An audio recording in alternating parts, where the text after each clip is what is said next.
Hello students, मैं CA विवेक पटवारी और मैं पढ़ाता हूं maths, statistics and logical reasoning professional courses के स्टूडेंट्स को। 11-12 के बाद या आपके अंडर ग्रेजुएट कोर्स के दौरान जब आप सोचते हैं कि आप प्रोफेशनल कोर्स में एंट्री लेंगे, उसके लिए आपको देना पड़ता है एंट्रेंस टेस्ट, जिसमें maths is a very important paper. 11-12 में मैथ्स इज ऑप्शनल। बहुत सारे बच्चे मैथ्स ऑप्ट करते हैं एंड बहुत सारे बच्चे फियर के कारण मैथ्स नहीं भी ऑप्ट करते हैं। बट जब मैं बात करूंगा एंट्रेंस लेवल प्रोफेशनल एग्जामिनेशन की, उसमें आपको ये पेपर पढ़ना होगा। हमारे यहाँ जिन बच्चों ने 11-12 में मैथ्स ऑप्ट किया है, उनके लिए है शॉर्टकट टिप्स, ट्रिक्स, टेक्निक्स, जिनसे वो टाइम मैनेजमेंट को और बेहतरीन कर पाएंगे। और जिन बच्चों का 11-12 में मैथ्स नहीं था, बेसिकली जिनको हम बोलते हैं नॉन मैथ्स स्टूडेंट, उनको हम बेसिक से ऊंचाई तक लेके जाते हैं इन सब्जेक्ट में, क्योंकि उनको पूरा concept with scratch right from the base धीरे धीरे धीरे धीरे धीरे समझाया जाता है।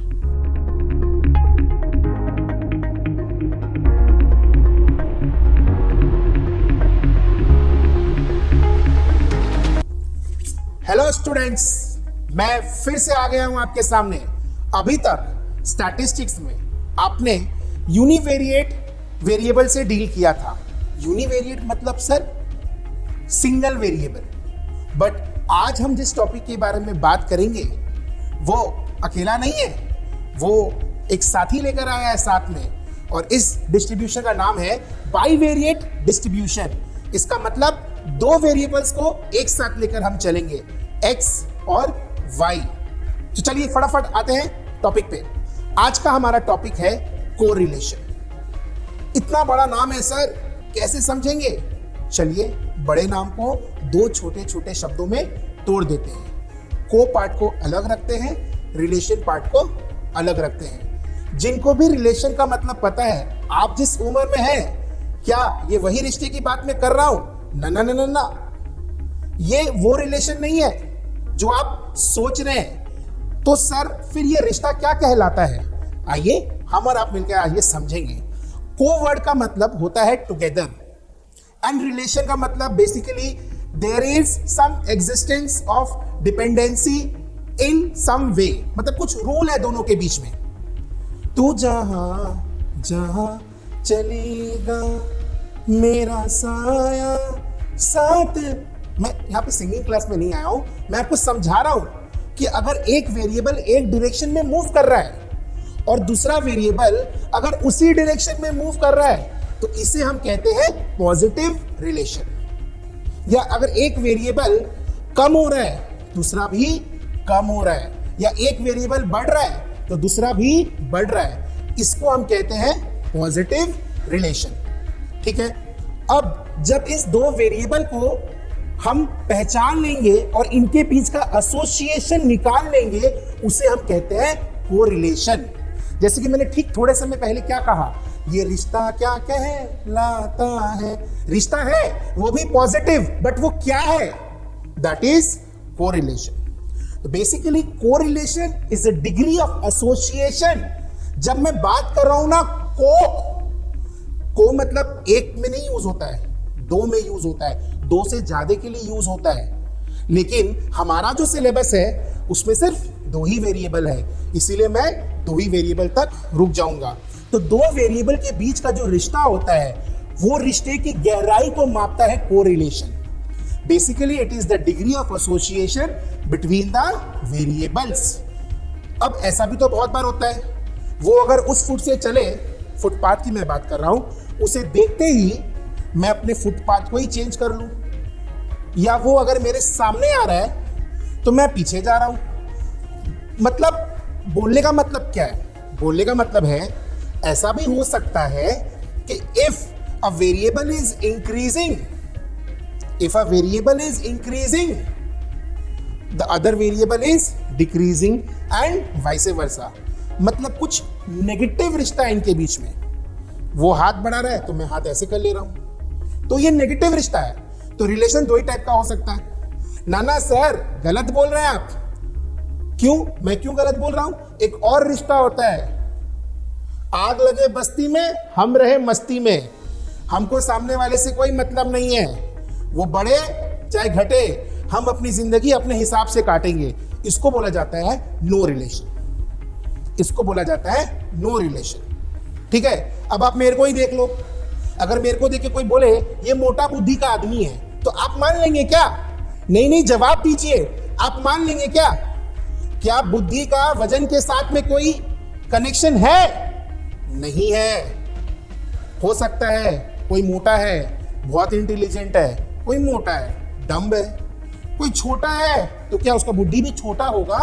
ना ना ना ना, हाइट का और इंटेलिजेंस का कोई रिलेशन नहीं है।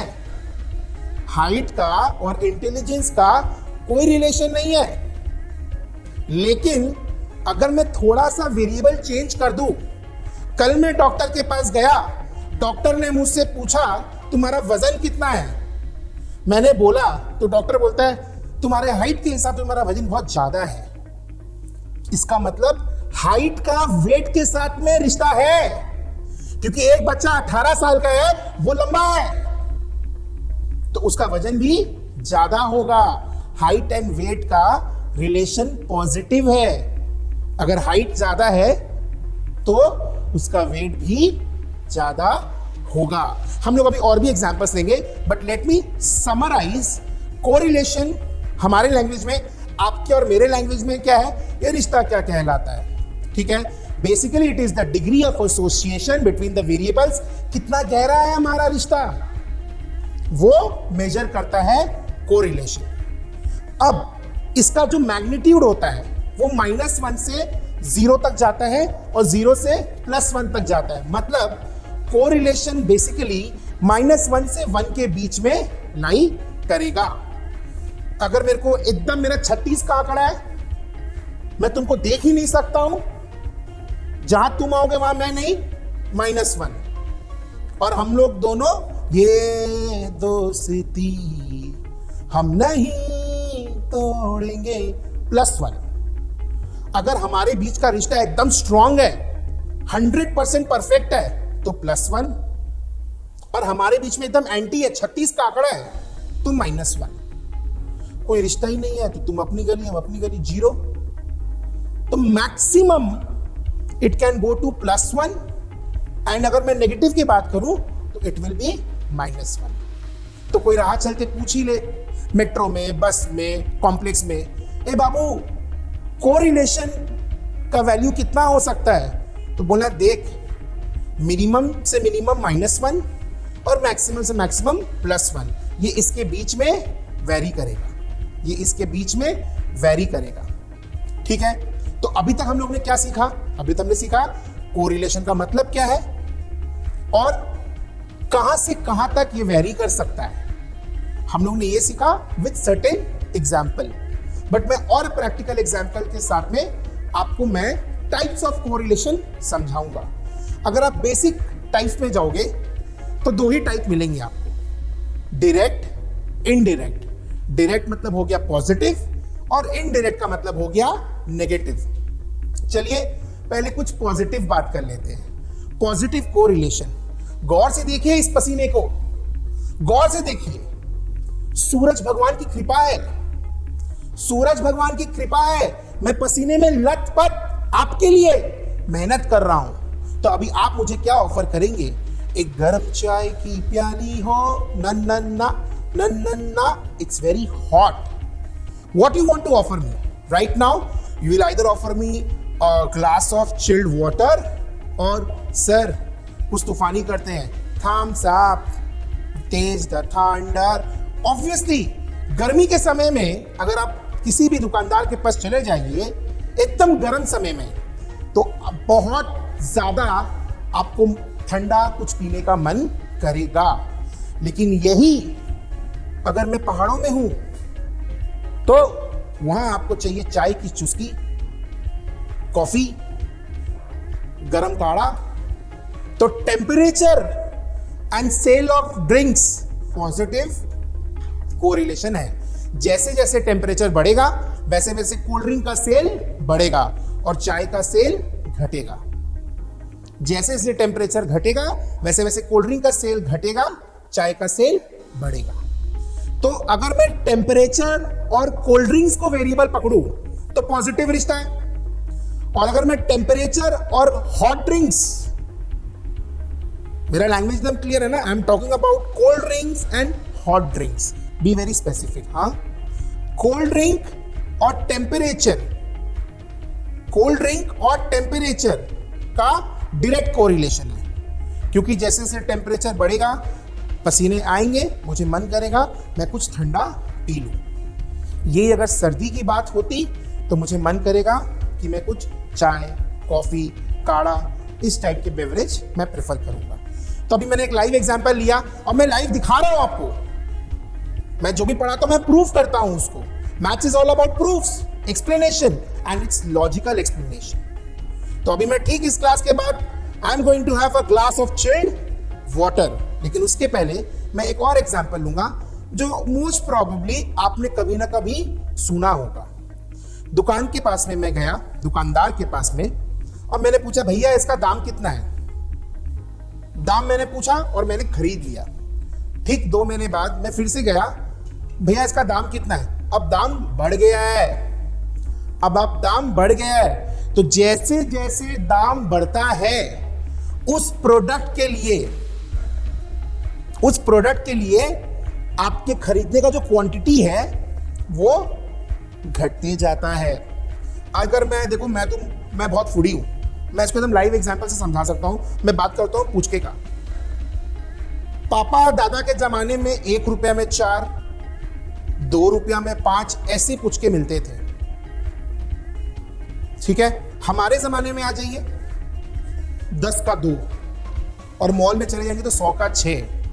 तो अगर आप लोकल एरिया में पुचका खा रहे हैं तो आप 20 का भी खा लेंगे, तो 20 रुपए में आपको 10 पुचके चाहिए। तो अगर प्राइस बढ़ रहा है तो क्वांटिटी घट रहा है।